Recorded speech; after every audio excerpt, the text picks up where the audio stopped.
My name is Kathleen Erica Eberhardt, aka Madame Tia. This is Exploring Leadership Dynamics, Power, Influence, and the Alpha Dog Concept. There are 5 types of power. We're going to start with legitimate power.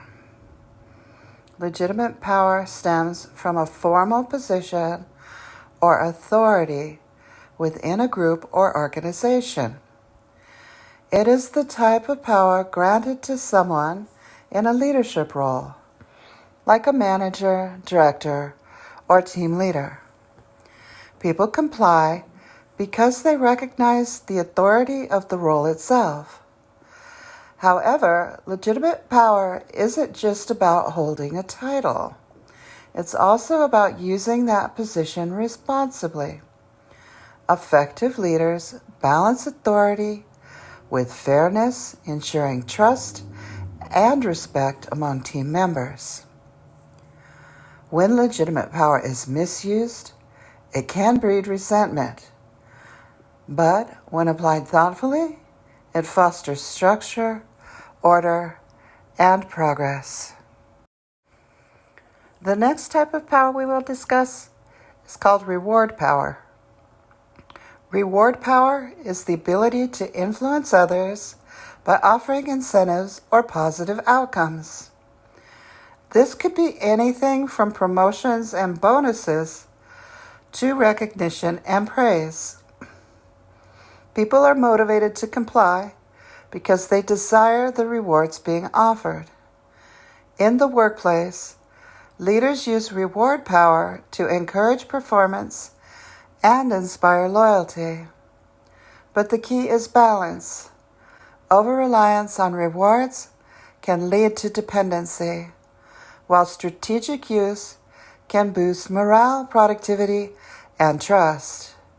Effective leaders recognize the value of rewarding both effort and achievement.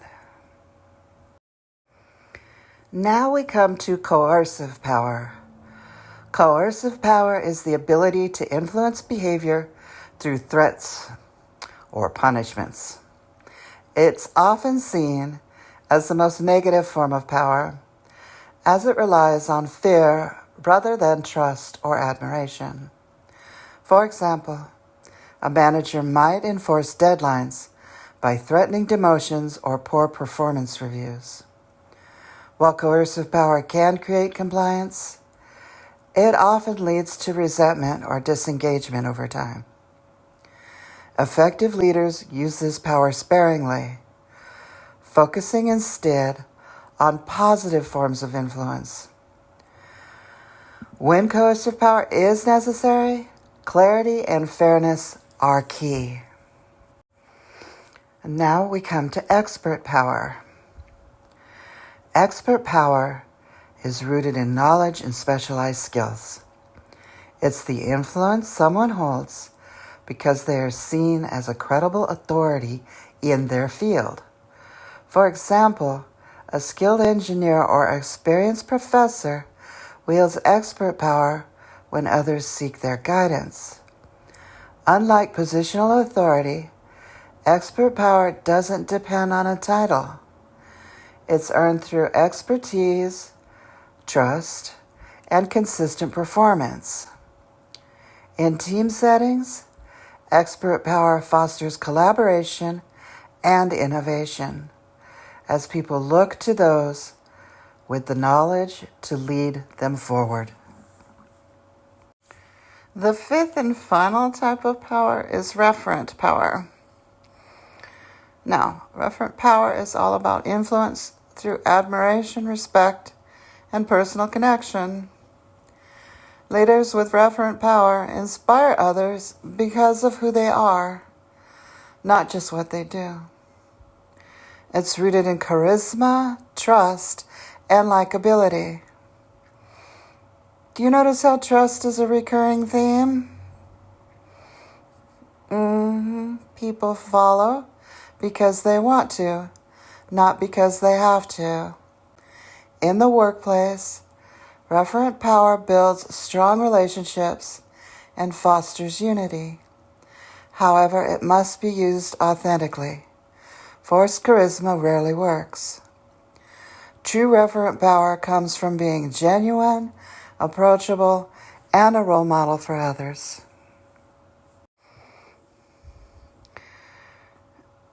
Now the type of power in my work setting. In my work setting, power types are dynamic. They shift depending on the context.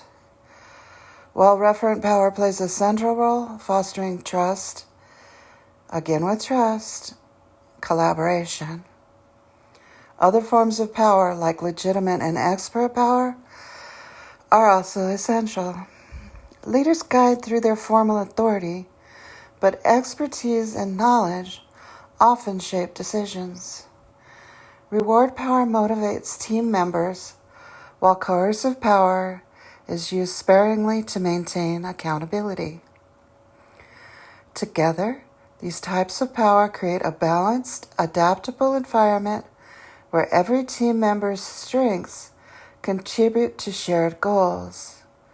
For example, Emotable Emotocrew concepts discovered by me on American AI helped develop a balanced human being.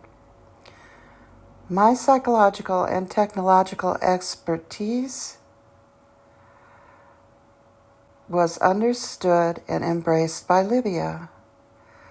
I exercised referent and reward power by giving them permission to produce the toy. This photograph was their legitimate power, serving as my affirmation of successful communication. Now, to look at the alpha dog definition. This alpha dog concept describes the influential figure in a group who naturally emerges as a leader. This role isn't always about formal authority. It's about earning respect through confidence, expertise, and charisma. The alpha dog sets the tone, inspires collaboration, and guides the team toward success. They use their strengths, whether it's knowledge, likability, or structure, to bring people together. An alpha dog isn't just a boss.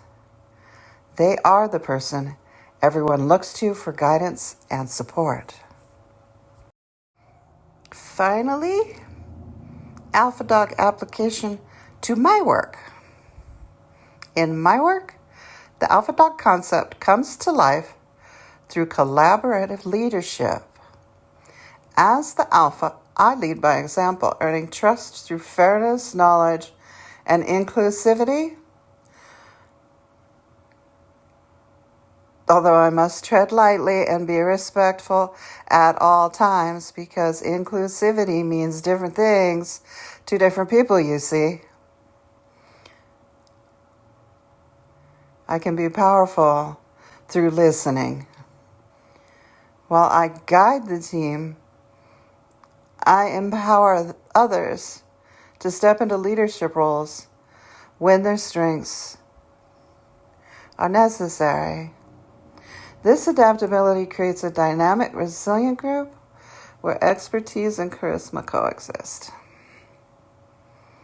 It's a very quiet, peaceful, serene charisma in Islamic Libya.